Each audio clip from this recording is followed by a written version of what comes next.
La pyramide est une arme redoutable que tout homme puissant cherchera à posséder. C'est pourquoi les puissants de ce monde ont mis la pyramide sous leur contrôle. Mais attention, ils la contrôlent, mais ils ne peuvent pas l'utiliser. Tout simplement parce que la pyramide n'a pas été conçue pour eux. Elle a été conçue pour être utilisée contre eux. La pyramide est une arme destinée à défendre les plus humbles contre les abus des puissants. C'est pourquoi les géants ont mis la pyramide sous contrôle. Ils la maintiennent hors de portée des plus humbles, hors de portée du peuple. C'est en tout cas ce qu'ils ont réussi à faire jusqu'à aujourd'hui.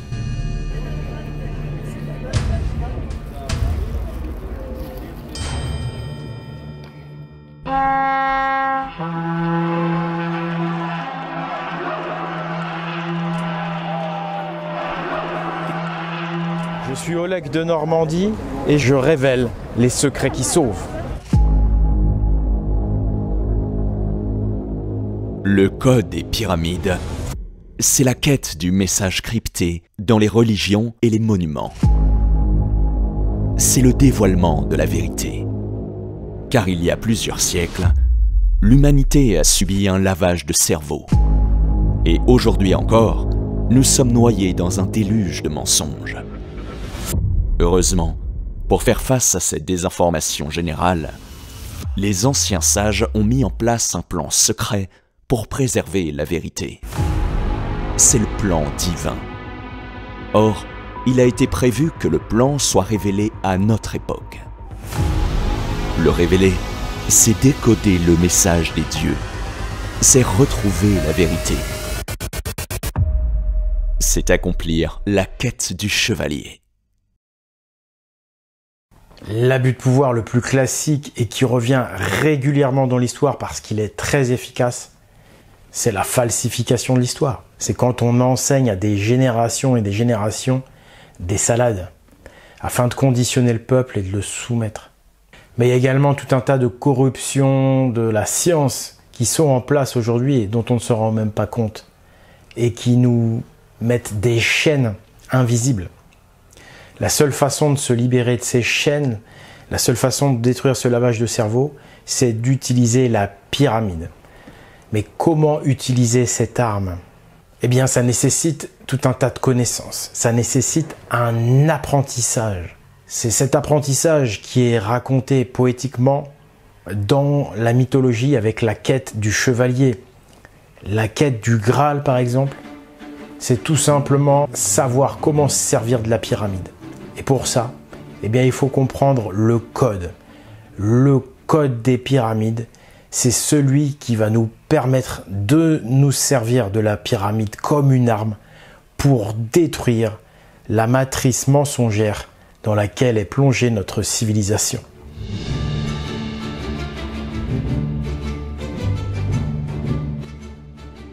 Dans la religion égyptienne, Seth se transforme en hippopotame et se réfugie dans l'eau du Nil pour résister aux assauts d'Horus. C'est seulement grâce à une lance magique que Horus parvient à tuer Seth. Dans la religion odinique, c'est au cours d'une partie de pêche en mer que Thor attrape le serpent géant, avant de le tuer avec son marteau. L'arme utilisée par le héros, c'est la pyramide. Et le meilleur symbole, je crois, de cette pyramide arme, c'est le hiéroglyphe Ledi, parce qu'il figure à la fois la pointe d'une arme et la pyramide elle-même. Dans l'évangile, c'est la pêche miraculeuse de Pierre. Pierre prend sa barque et va au large pour pêcher. Au lever du jour, Jésus le rejoint. Pierre prend alors 153 poissons, et ce grâce au filet du Christ. 153 est un nombre de 9. Mais surtout, 153, c'est la contrepartie des 27 degrés du dí. En effet, la somme des deux angles opposés à la pointe du dí est de 153 degrés. Dans ce contexte, le dí figure donc un filet de pêche. Le filet de pêche est donc une variante de l'arme divine qui est habituellement pointue, tandis que les 153 poissons qui sont pêchés puis mangés sont une variante du serpent de mer de la bête des eaux. Alors maintenant, c'est plus difficile à concevoir le filet de pêche, quoi. La pyramide filet de pêche, c'est plus dur à voir, mais en fait, il y a la pyramide du Louvre qui retranscrit très bien cette image.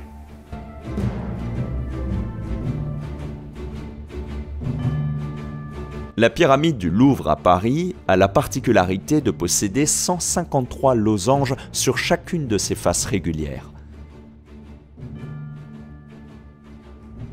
De plus, son maillage fait penser à un filet de pêche. Mais le nombre 153 apparaît également avec les numéros de département des Yvelines et de Paris, car 78 plus 75 est égal à 153. Alors ce qui est marrant, c'est que ce combat, il a lieu sur les eaux à chaque fois. C'est simplement une allégorie, une métaphore pour montrer qu'il s'agit d'un combat intellectuel et spirituel. Les eaux du Nil, les eaux de la mer, c'est les mensonges. Et si on n'a pas de barque, on est submergé par les mensonges, on est noyé. Si on n'a pas de barque, on est lavé du cerveau. On a vu que les cathédrales Notre-Dame figuraient une barque. La pyramide figure l'arme et le héros, c'est celui qui comprend le code, c'est celui qui est capable d'utiliser l'arme. Quant à la bête des eaux, c'est la personnification du voile déposé sur l'esprit des gens. C'est la personnification de la matrice de mensonges. Bref, la pyramide est une arme, cette arme se trouve en Égypte. Le dieu égyptien s'appelle Horus et il possède une lance. On va donc explorer cette piste. La lance. La grande pyramide serait-elle un symbole de la lance d'Horus ? La grande pyramide possède la particularité d'être légèrement concave, ce qui lui confère 8 faces externes.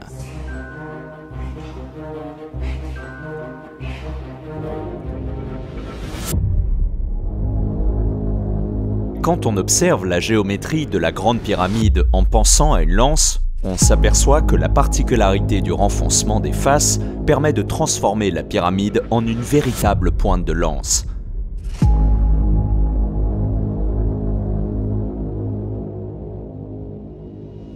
La pyramide serait donc une pointe de lance.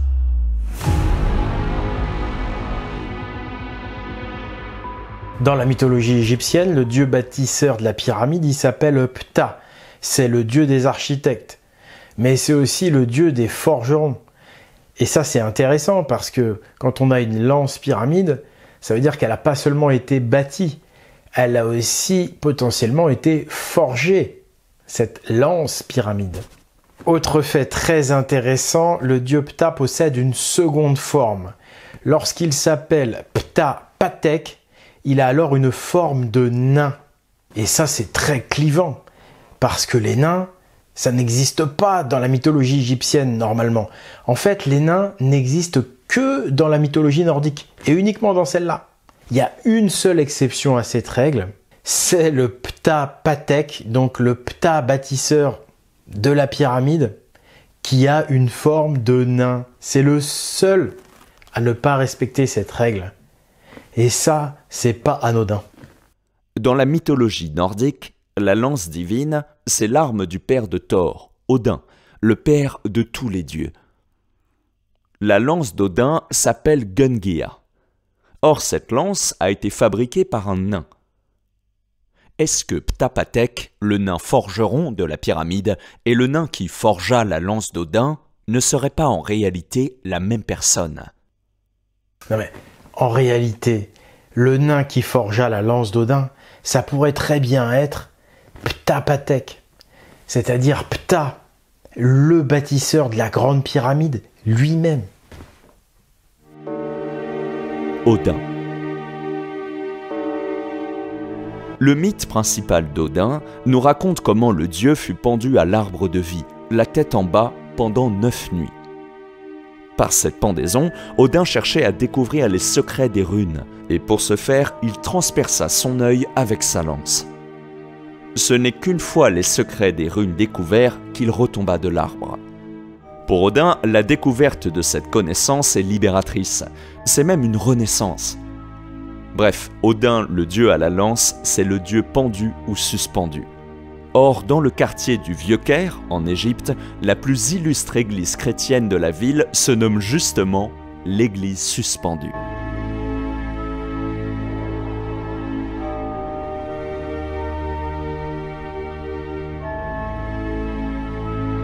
Dans l'autel de cette magnifique église, nous allons trouver ce que nous cherchions. Nous y retrouvons d'abord une lance. C'est Saint Georges qui en fait usage pour tuer le dragon. Mais surtout, un regard affûté distinguera juste à côté la rune de la lance d'Odin.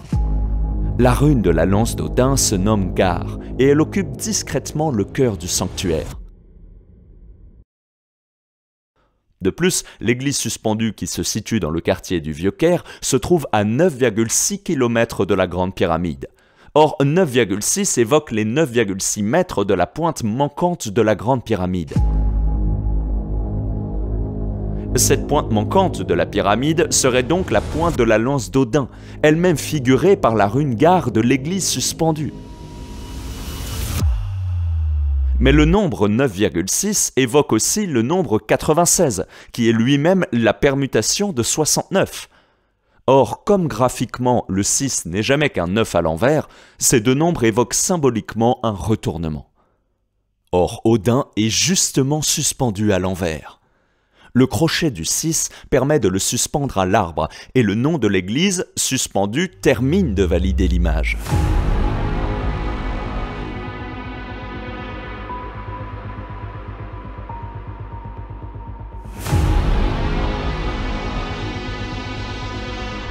On a une histoire qui est très simple. Odin suspendu à l'envers à un arbre. La suspension, elle est symbolisée par l'église suspendue. Le fait d'être à l'envers, c'est symbolisé par le nombre 96. La lance, il y a carrément sa rune, la rune Gar qui est dans l'église, qui est elle-même reliée à la pyramide. Donc la lance, elle est symbolisée plusieurs fois. Quant à l'arbre, il va être symbolisé par le Nil lui-même. En fait, quand on regarde le delta du Nil vu du ciel, c'est-à-dire sur une carte, eh bien on s'aperçoit que le delta du Nil a la silhouette d'un pin parasol. Et cette idée du Nil qui est un symbole de l'arbre, on va la retrouver avec les hiéroglyphes et notamment dans les représentations du dieu Ptah. On peut notamment voir Ptah qui tient dans sa main le delta du Nil comme un symbole. Et à chaque fois, il va tenir d'autres symboles, des hiéroglyphes qui symbolisent un arbre. On va voir tout ça va être confirmé tout à l'heure avec l'étude des hiéroglyphes. L'église suspendue, elle est chrétienne. Mais c'est une église de christianisme copte. C'est quand même un petit peu différent. Les Coptes, c'est d'abord un peuple, une ethnie. Les Coptes, ce sont les descendants des habitants de l'Égypte ancienne. Aujourd'hui, ils ne représentent plus qu'une minorité. Donc, les Coptes représentent vraiment les anciens Égyptiens qui sont liés donc à l'époque pharaonique et à l'époque des pyramides. Les Coptes font partie des tout premiers chrétiens de l'histoire. Ils ont été évangélisés par Saint Marc lui-même. Or, Saint Marc, on l'a vu dans l'épisode précédent, sous sa forme de cheval, c'est un symbole du cheval d'Odin lui-même. Saint Marc est lié aux runes qu'on dit nordiques. Les Coptes sont liés aux évangiles gnostiques. La fameuse gnose chrétienne, ces textes non reconnus par l'Église romaine, on les a retrouvés en Égypte au XXe siècle. Et parmi ces textes écrits en copte, il y avait aussi une partie de ces textes qui était rédigée en langue norroise, c'est-à-dire la langue de l'Europe du Nord, la langue ancienne de l'Europe du Nord. Comment on peut résumer la gnose très rapidement ? En fait, je dirais que la gnose chrétienne, elle épouse les grands principes de la religion égyptienne et de la religion odinique. C'est-à-dire qu'on va retrouver un bon Dieu est un dieu mauvais.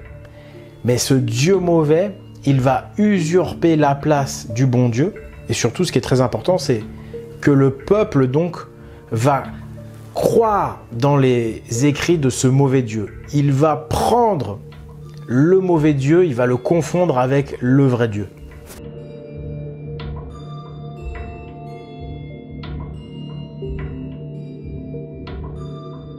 La rune de la lance d'Odin épouse la croix copte, dont le secret se révèle ici à notre regard. La croix copte symbolise la lance d'Odin elle-même. On peut voir ici une stylisation de la croix copte. Elle permet de voir émerger 4 marteaux de Thor.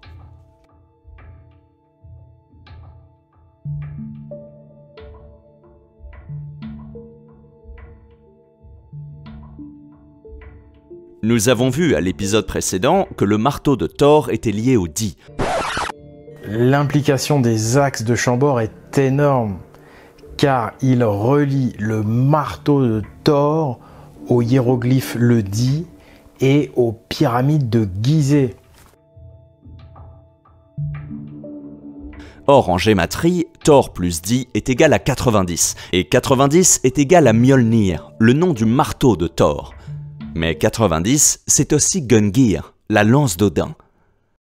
Le marteau de Thor, il est lié à la lance d'Odin. Déjà graphiquement, par sa relation avec la croix copte et la Rungar, mais aussi en gématrie, par le nombre 90. Cette dépendance du marteau vis-à-vis de la lance d'Odin, on la voit également dans le film Thor, premier épisode, où on voit que seul Odin peut activer le marteau de Thor. Mais la croix copte et la lance d'Odin peuvent également être constituées à l'aide de 4 croix latines. Une croix latine qui, elle, cache l'épée Excalibur. Avec ça, l'idée que le christianisme des origines soit odinique, elle se renforce. L'église suspendue n'est pas une exception. La plupart des églises coptes font référence à Saint Georges tuant le dragon. En fait, le christianisme copte a permis de préserver. Il est un conservatoire de l'origine véritable des pyramides et d'un certain christianisme. Donc, les coptes portent avec eux des vérités d'une importance capitale pour l'humanité, des vérités qui permettent de se servir de la pyramide, des vérités qui dérangent terriblement les puissants de ce monde. Et je pense que vous allez deviner pourquoi les Coptes sont un peuple persécuté et pourquoi ils subissent régulièrement des attentats. Dans les années 2000-2010, il y a eu plusieurs attentats contre les Coptes et contre des églises coptes. Ce sont des gardiens de la vérité. Ils ont une importance capitale. On devine qui ils dérangent. Et c'est pourquoi je voulais vraiment saluer le peuple copte qui a beaucoup de courage et qui a une ferveur religieuse assez incroyable. J'étais dans cette église suspendue et il faut voir comme les gens aiment leur église, comme ils protègent cette église et leur patrimoine. Donc vraiment, je voulais saluer chaleureusement le peuple copte. L'autre autel de l'église suspendue est consacré à la Vierge. Elle porte l'enfant Jésus coiffé de la roue solaire du Saint-Esprit.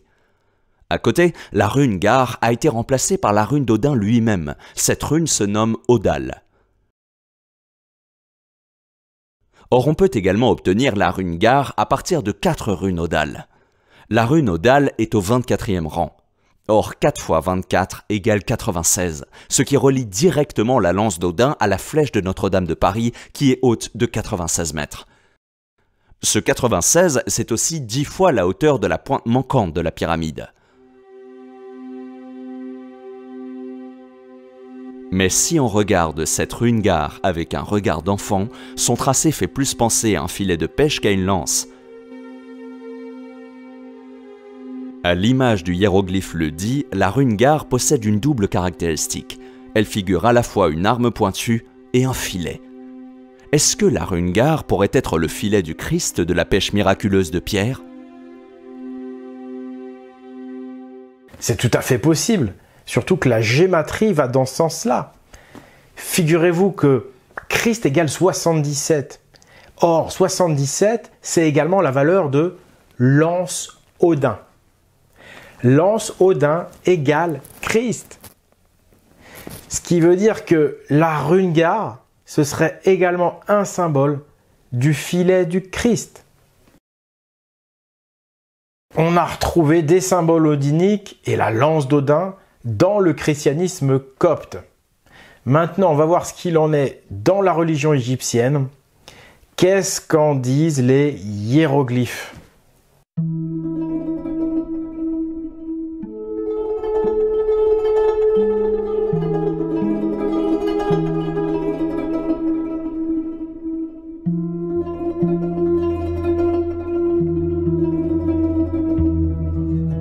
Le bâtisseur de la Grande Pyramide est le dieu Ptah, et il possède un sceptre très particulier par rapport aux autres dieux et pharaons. Il est en effet le seul à posséder ces deux hiéroglyphes. Le pilier Djed et la clé de vie que l'on nomme l'Ankh. Le pilier Djed symbolise à la fois la colonne vertébrale d'Osiris et l'arbre de vie lui-même. L'Ankh, quant à elle, c'est la clé de vie qui permet de ressusciter Osiris. Plus généralement, l'Ankh est la clé qui permet de faire parler les dieux. C'est en ce sens qu'elle ressuscite les dieux.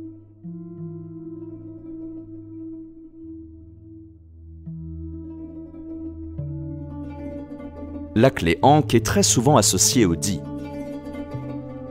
Le Di figure la pointe de l'arme qui permet de tuer Seth, Satan.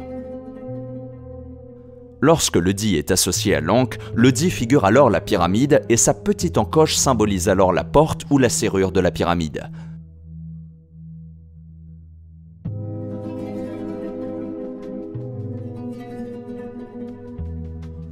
Ainsi, l'Ankh figure la clé qui permet d'ouvrir la porte de la pyramide.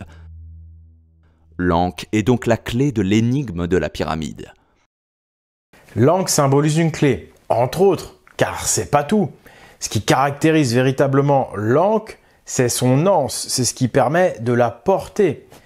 Et d'ailleurs, dans l'art égyptien, on voit régulièrement les dieux qui tiennent l'Ankh par son anse. D'ailleurs, les premiers coptes l'appelaient la croix ancée. Pourquoi la croix ancée ? Parce qu'ils l'avaient adoptée comme symbole chrétien. Voilà, les tout premiers chrétiens égyptiens l'avaient adopté comme symbole, cette Ankh, bien que c'est un symbole beaucoup plus ancien, proto-chrétien. Mais croix, ça faisait très chrétien. Mais quand on regarde bien, c'est pas une croix, en fait, c'est un T. Et on retrouve ce T, ou plutôt ce tau, dans la culture chrétienne égyptienne, avec Saint Antoine le Grand, ou Saint Antoine l'ermite égyptien, parce que son symbole, c'est un tau. C'est ce fameux T qui vient en fait de l'Ankh. Donc l'Ankh, en fait, pour être exact, c'est un tau ancé. Mais alors, qu'est-ce que ça symbolise, ce tau de Saint Antoine ? Ben, en fait, le tau, il symbolise une potence, tout simplement. Et ça, on le voit grâce à la croix potencée. La croix potencée, c'est une autre croix chrétienne qui est faite de 4 taux de Saint Antoine. Et comme le tau est une potence, c'est pour ça qu'on l'appelle la croix potencée. Ça, c'est vraiment dans la définition de la croix potencée. Donc, le tau, c'est une potence. Et comme dans l'Ankh, il y a ce tau plus une anse, bon là, il y a tout ce qu'il faut pour suspendre quelqu'un. Hein. Donc, pour résumer, l'Ankh possède 2 grandes significations, 2 grands sens. Le premier, il est visible et connu, et le second, il est plutôt caché et secret. Le premier sens visible, c'est que l'Ankh, c'est la clé de vie. Hein, ça ressemble effectivement à une clé à l'horizontale, et c'est son premier nom, clé de vie. Mais maintenant, avec son second nom, croix ancée, par l'entremise de l'anse, on va commencer à voir émerger le fameux tau de Saint Antoine, qui en fait est une potence. Donc le deuxième sens secret de l'Ankh, c'est que c'est une potence avec la corde pour accrocher le pendu, qui est figurée, elle, par l'anse.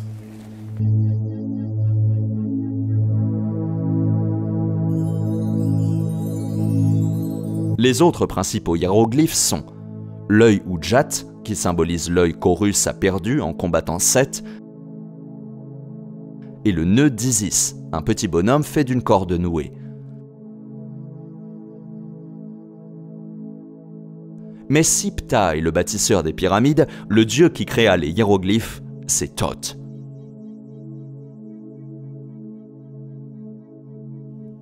Thoth est le scribe des dieux.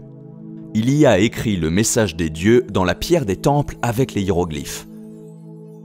Il a codifié son immense savoir dans ce qu'on appelle le livre de Thoth. On dit que celui qui décodera le livre de Thoth deviendra l'égal des dieux, car il contient un puissant savoir secret. Il y a beaucoup de similitudes entre Thoth et Odin. D'abord, l'un des noms d'Odin est Thoth. Thoth pourrait être Odin masqué, Odin grimé. Ensuite, ils sont tous deux les dieux de la sagesse et de la connaissance. Thoth et Odin sont également inventeurs de l'écriture. Thoth est l'inventeur de l'écriture en général, alors qu'Odin a créé une écriture sacrée, pleine de secrets à l'origine très ancienne, que l'on nomme les runes. Les runes ont la réputation d'être très puissantes. Tu découvriras les secrets des runes, et leurs signes tu interpréteras. Très important signe, très puissant signe.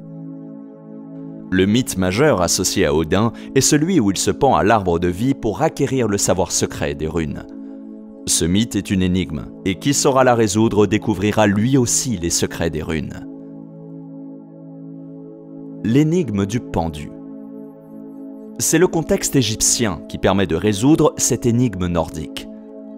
Si l'on revient à l'image du sceptre de Ptah et qu'on y ajoute la grande pyramide, on a alors tous les éléments du mythe d'Odin. Le djed, c'est l'arbre de vie.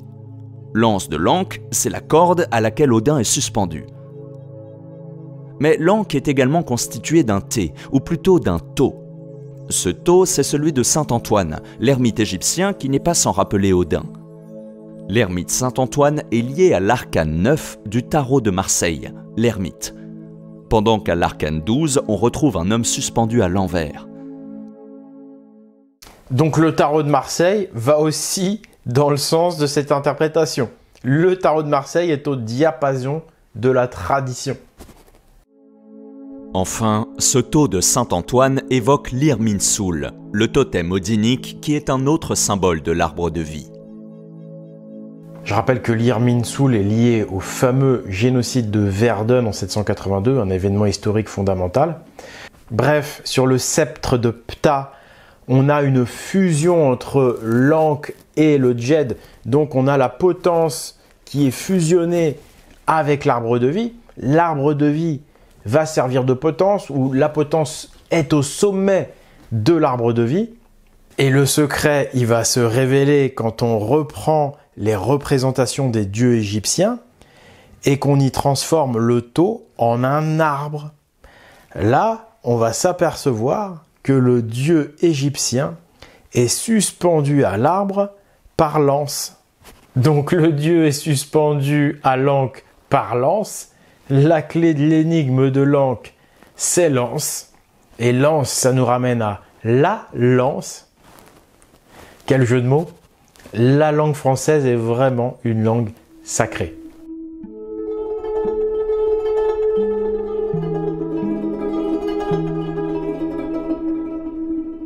Le dit figure la pyramide, ainsi que la lance d'Odin. L'œil Ujat, c'est l'œil qu'Odin a sacrifié en le transperçant de sa lance. Cette idée est validée par la signification du nom propre dit, qui est offrande, sacrifice. Le nœud d'Isis, c'est un bonhomme fait de cordes. C'est le pendu.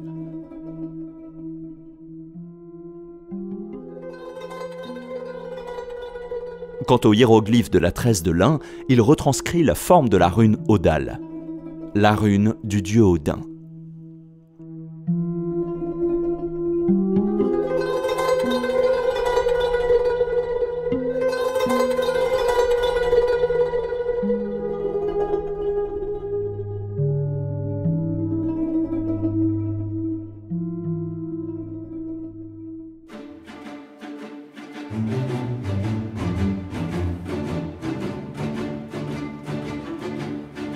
la pyramide suspendue du Louvre.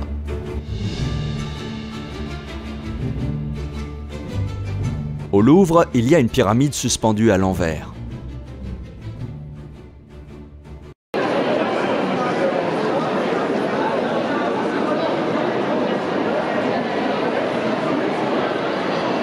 L'autre attraction du lieu, c'est la petite pyramide qui se trouve juste en dessous, car les deux pointes face à face créent un effet visuel qui excite la curiosité des touristes.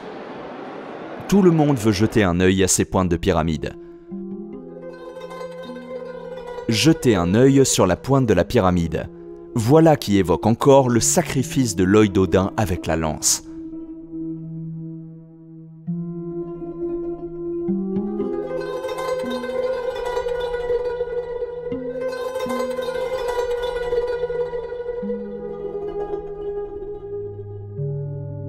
On observe ici le dieu Ptah, dont le sceptre avec le djed et l'ankh a été remplacé par un autre symbole de l'arbre de vie. Ce symbole, c'est le Nil vu du ciel, qui figure l'arbre auquel Odin est suspendu au-dessus de la pyramide.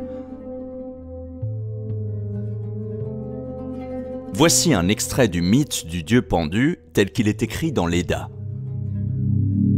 Je sais que je pendis à l'arbre battu des vents.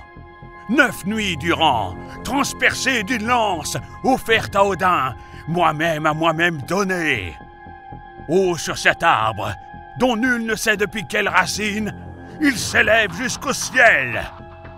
Point de pain ne me remirent, ni de corne à boire. Je scrutais en bas seulement, puis soudain, en criant, je ramassais les runes, pleurant, les ramassais, de là je retombais. Odin était donc suspendu à l'arbre, au-dessus de la pyramide. Pendant 9 nuits, il scruta longuement la pyramide, jusqu'à y perdre son œil qu'il sacrifia. C'est ainsi qu'Odin perça le secret des runes. Mais alors, quels sont ces secrets des runes? Eh bien, on va commencer par dévoiler le premier grand secret. C'est celui qui va permettre de rendre indiscutable notre analyse selon laquelle la pyramide est une lance. Et en fait, c'est en liant la Rungar, qui est la lance d'Odin, avec la grande pyramide, en dévoilant le lien direct entre les deux, un lien indiscutable, géométrique, mathématique, c'est ça qui est le grand secret qui permet de dire oui, la grande pyramide est la lance d'Odin, sans que personne ne puisse discuter. Et c'est ce mythe du pendu qui va nous indiquer ce secret. En fait, Odin, c'est lui qui découvre le secret des runes. Il est suspendu à l'arbre et la seule chose qu'il fait, c'est regarder vers le bas. C'est bien précisé. Il ne fait que scruter en bas et c'est là qu'il découvre le secret. Or, en bas, on a vu qu'en fin de compte, c'est la pyramide qu'il regarde. Donc, quand vous regardez une pyramide vue du ciel, vous l'avez en vue de dessus. Donc, c'est une vue géométrique de la pyramide qui va nous donner le secret.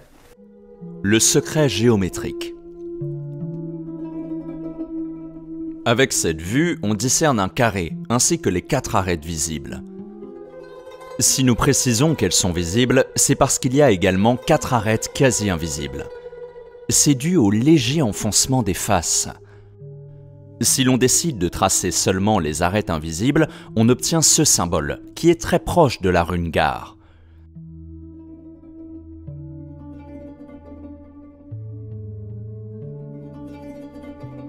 Or, ce symbole, on le retrouve au Louvre, sur la fameuse place carrée. Or, il est associé aux 2 autres places qui sont elles occupées par une pyramide, ce qui forme une triplette. Le Jamé 203 relie ainsi ce symbole à la pyramide. On retrouve aussi ce symbole dans les châteaux royaux.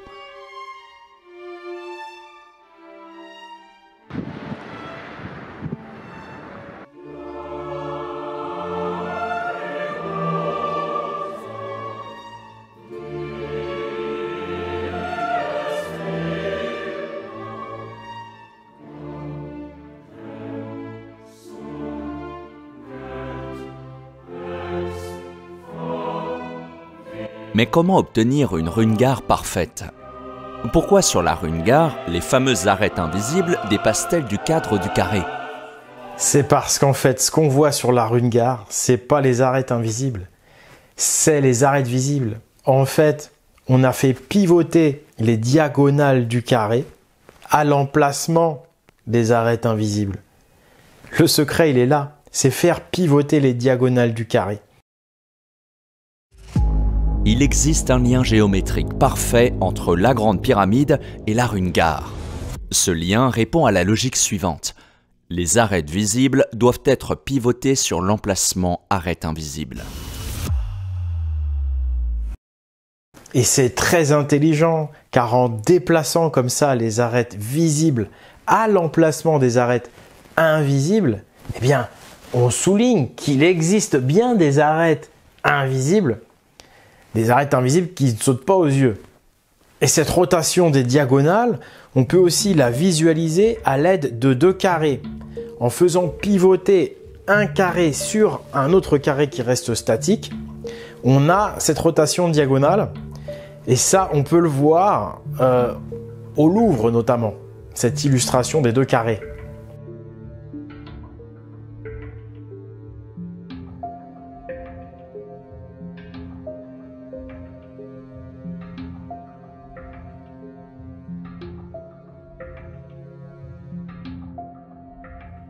Mais c'est également ce que montrent les ponts égyptiens du Caire.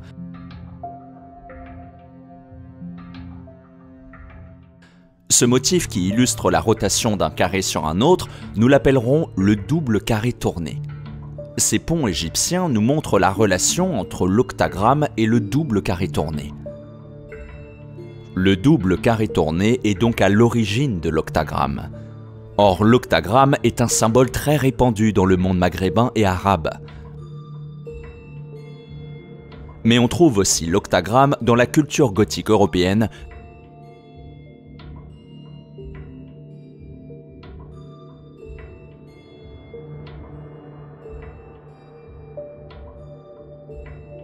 et dans la culture copte.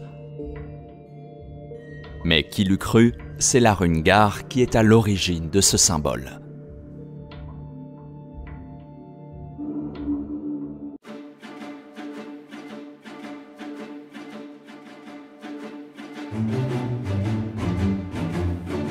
Cette rune Gar, qui symbolise la lance d'Odin, on la retrouve partout sur la Terre.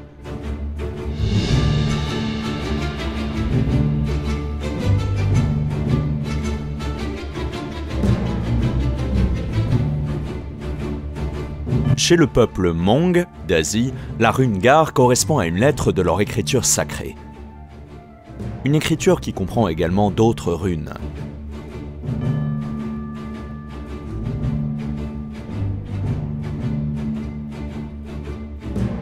Cette rune, on la retrouve aussi en Amérique, sur des temples mayas et totonacs.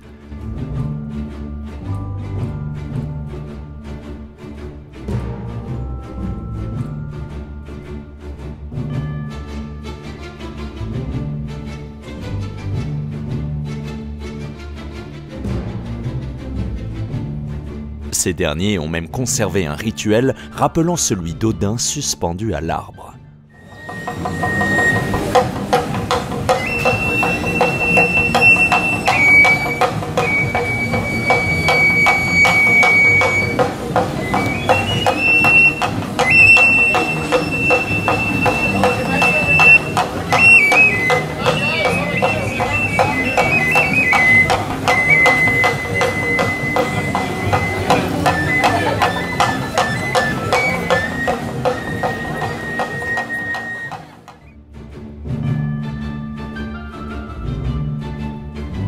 Sur le site de Tiwanaku, parmi tous les objets en pierre taillée, un motif géométrique intrigue particulièrement les chercheurs, car personne jusqu'à aujourd'hui n'a pu l'expliquer.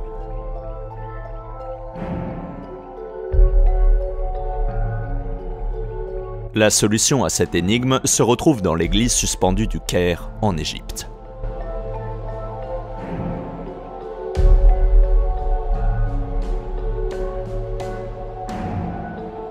Ce motif, c'est le contour extérieur de 4 croix latines imbriquées. La solution à l'énigme est donc une croix copte, autrement dit un symbole de la rune Gar.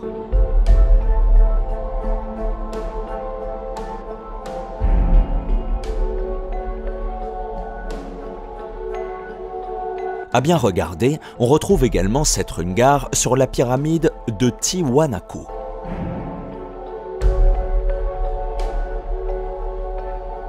Mais surprise, elle se trouve aussi à Nazca, sur l'un de ces géoglyphes.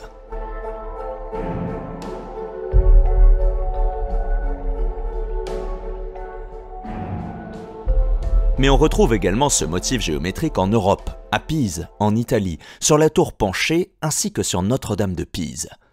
Le fameux motif géométrique de Tiwanaku et de l'église suspendue, qui cache en réalité la rune-gare, eh bien il est aussi sur le site de Pise.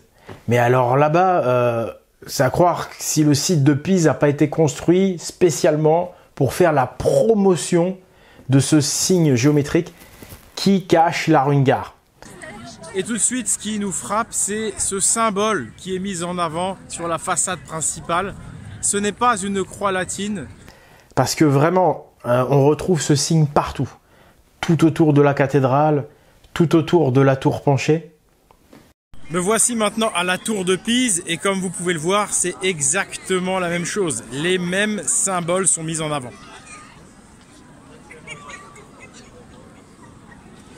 Et à l'intérieur de la cathédrale Notre-Dame, on va retrouver des symboles familiers. On va retrouver la croix copte, l'octagramme et aussi une variante du signe de Tiwanaku. Mais le point commun entre ces trois symboles, c'est que tous les trois, ils contiennent la rune-gare. J'ai une petite anecdote. Lorsque j'étais sur le site de Pise, tout autour, ils vendent évidemment des souvenirs. Et j'ai été frappé quand j'ai découvert la rune-gare dans un motif qui recouvrait une anse de sac à main. C'est incroyable, quoi. J'ai trouvé la rune-gare sur une anse vendue dans les souvenirs de Pise. Donc ça fait sens. C'est incroyable en fait.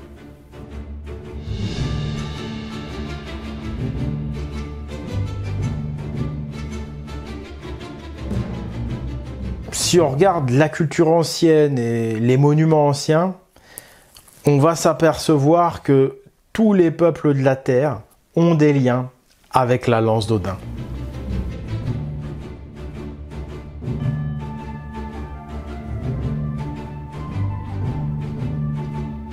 En Afrique du Nord, observons maintenant les symboles de la culture berbère originelle, la culture amazigh. Parmi ces peuples berbères, seul le peuple Guanche des Canaries n'a pas été arabisé. Par conséquent, c'est lui qui a le mieux conservé la culture amazigh. Les Guanches ont même construit des pyramides.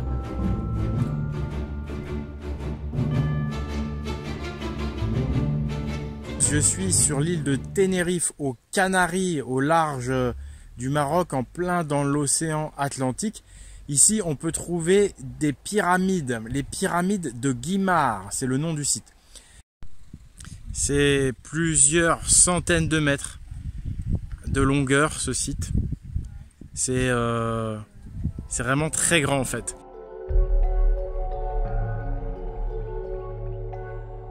Ce symbole amazigh symbolise à la fois les trois grandes pyramides d'Égypte et les trois triangles d'Odin.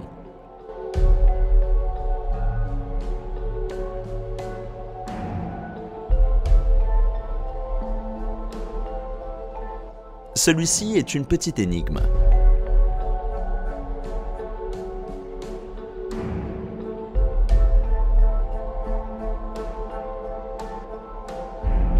Il s'agit en fait de 4 runes et vases, ce qui symbolise le cheval d'Odin.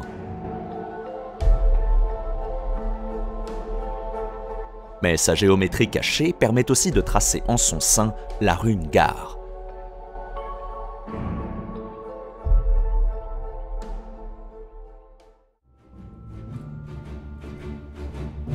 Quant au peuple d'Afrique noire, ils ne sont pas en reste.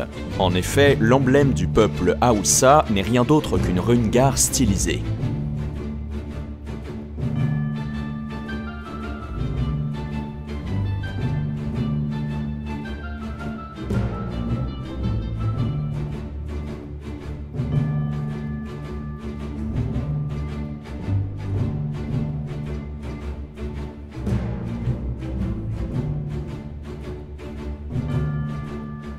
Dans l'Edda, le livre sacré de la religion odinique, on apprend que Odin a voyagé à travers toute la Terre. Vous savez, Odin, c'est le père de toutes choses. En ce sens, c'est le père de tous les hommes. Bref, c'est un dieu universel. Et cette universalité d'Odin, eh bien, tenez-vous bien, on va la retrouver exprimée au château de Fontainebleau.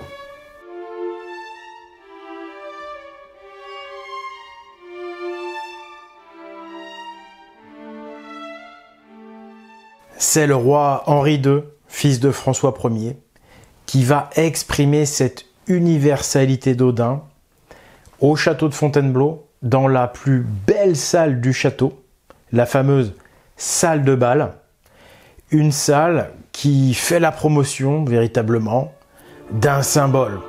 Et ce symbole, c'est les cornes d'Odin. Qui plus est, Henri II a fait ajouter au plafond, à côté de ce symbole, la devise jusqu'à ce qu'elle remplisse le monde entier.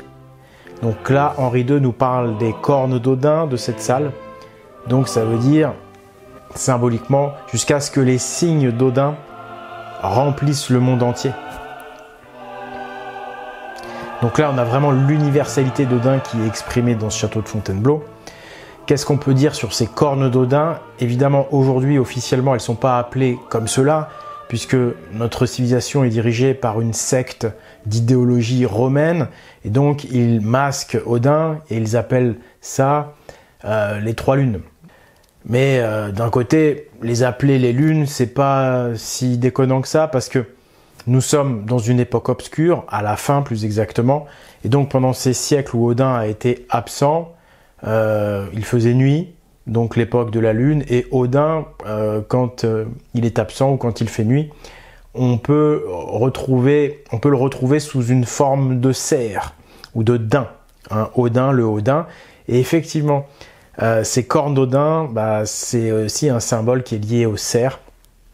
Et donc, pendant la période de nuit où Odin ne gouverne pas dans le monde, eh bien, on peut retrouver l'esprit d'Odin à travers le cerf, à travers le Odin. Et donc ces cornes d'Odin, qui symbolisent à la fois le cerf et la lune, elles sont parfaites, puisqu'elles signifient la période obscure pendant laquelle Odin n'est pas présent sur Terre, et donc il est obligé de se manifester par des signes comme le signe du Odin. On a donc, dans la salle de bal du château de Fontainebleau, le roi de France qui exprime l'universalité d'Odin.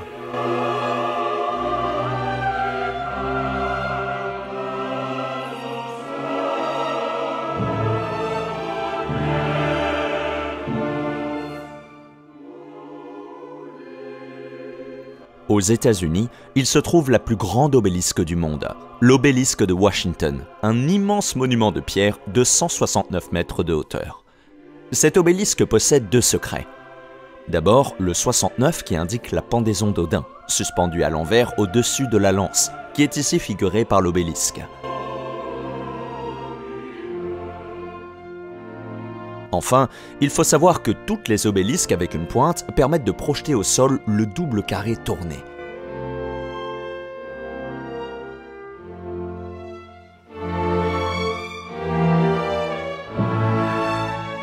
Le secret géométrique entre la pyramide et la Rungar est donc signifié par chaque obélisque. Les obélisques sont donc elles aussi un symbole de la lance divine.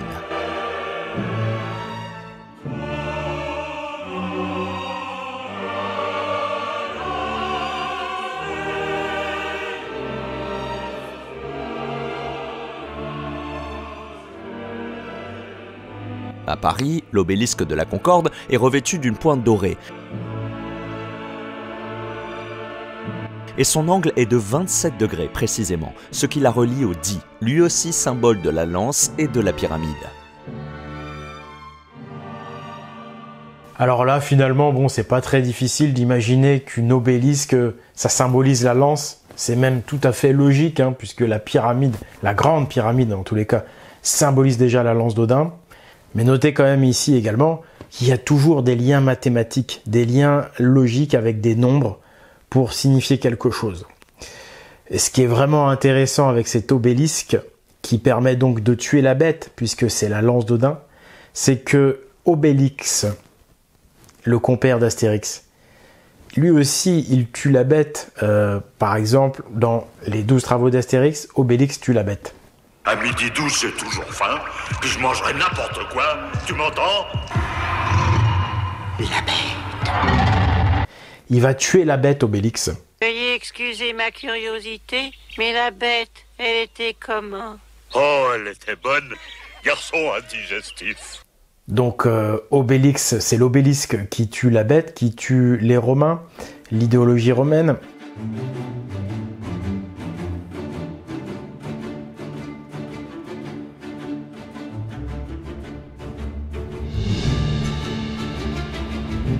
Et sachez que Astérix, en gématrie, le nom propre Astérix, ça fait 96. Donc encore un lien avec la lance d'Odin.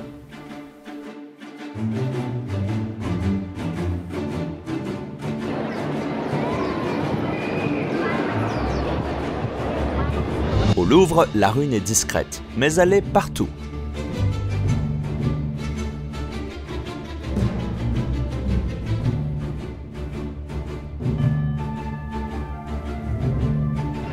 Quant à la rune Odal elle-même, elle passa longtemps inaperçue.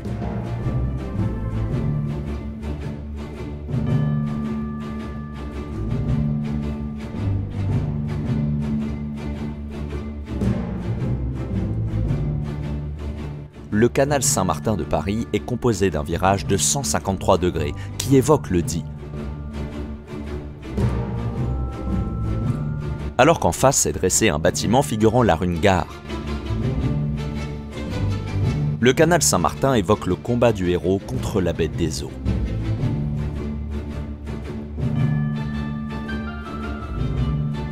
Et que dire de l'axe majeur de Cergy? C'est tout le quartier qui contient la rune de la lance divine. L'arbre planté par François Mitterrand est positionné sur un axe orienté plein nord, qui vient traverser le premier immeuble près de la gare. Or, cet immeuble est garni de la rune Gare. Quand on sort de la gare de Saint-Christophe, juste en face, puis sur des bâtiments comme celui-là, quelqu'un qui a l'œil, lui qui aura bu à la corne. Alors qu'on retrouve la rune Gare à la gare. C'est très amusant, mais c'est bien plus qu'un simple jeu de mots. Parce que dans la tradition, le héros, il fait sa traversée, et à la fin de la traversée, il doit tuer la bête avec la lance. Donc, quand on arrive à la gare, c'est qu'on arrive à la fin de son voyage, à la fin de la traversée, quelque part. Et donc, c'est là où on a besoin de la lance pour tuer la bête, à la fin du voyage. Donc, retrouver la rune Gare à la gare, c'est logique.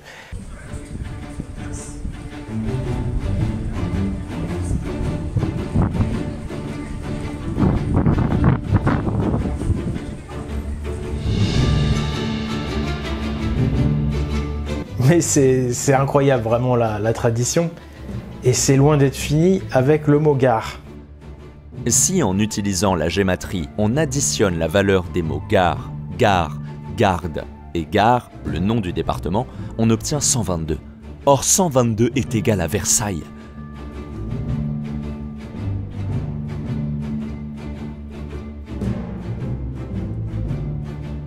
Qu'est-ce que je vous avais dit? Avec le mot gare, on n'a pas fini. C'est complètement incroyable, c'est amusant, mais la langue française, elle tient ses racines de la tradition odinique. Donc c'est la rune Gare qui a donné, qui a produit les mots la gare, le garde, et donc le département du Gard aussi. Et tout ça, c'est lié donc à Versailles, le fameux château, où on retrouve la cour de marbre, lieu très spécial pour Louis XIV, puisque pour lui, elle évoquait son père. Mais quel père? Le père spirituel.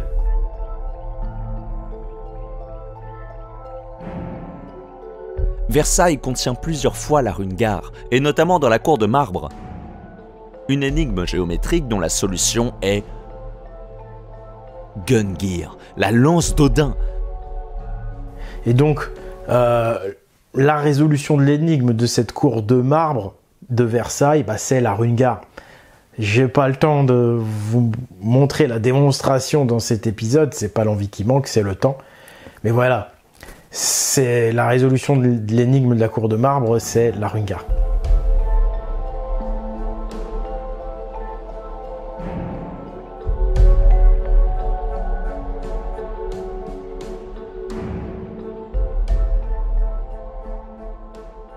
Cette rune, on la retrouve partout, à Hendaye, au Pays Basque, au Touquet,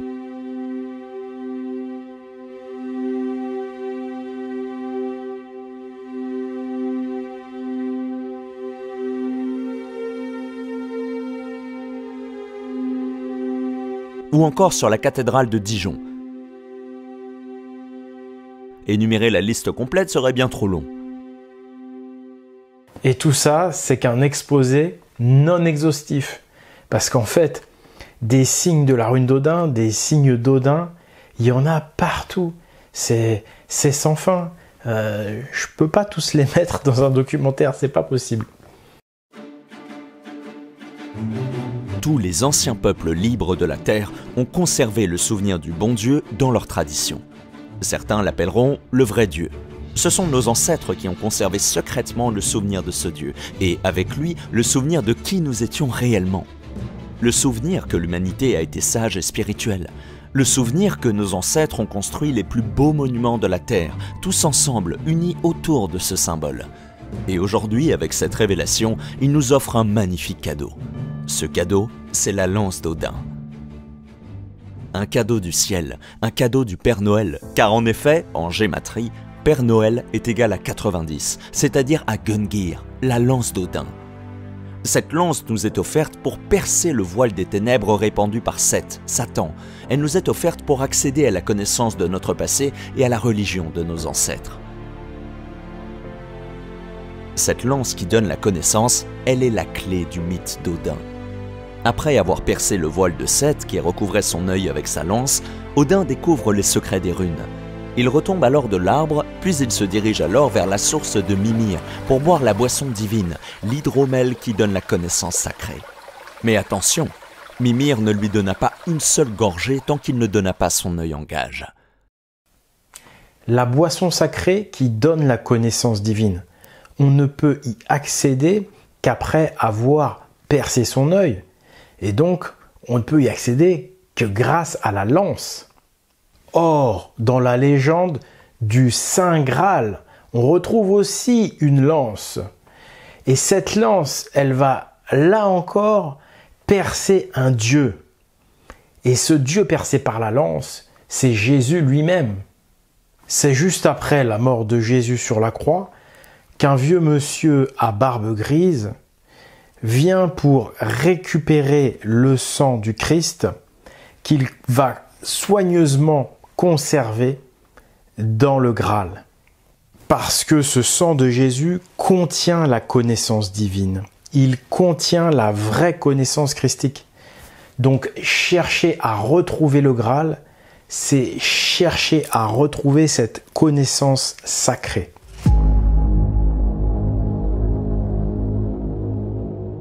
La pyramide est une arme, mais c'est une arme intellectuelle et spirituelle. La pyramide, c'est la lance d'Odin. C'est elle qui permet de tuer les mensonges du serpent Satan. C'est elle qui permet de faire revenir la sagesse sur terre. Utiliser la lance d'Odin, c'est boire à la fontaine de Mimir, c'est retrouver le Graal et boire le vin christique qui donne la connaissance sacrée. Je vous donne rendez-vous au prochain épisode.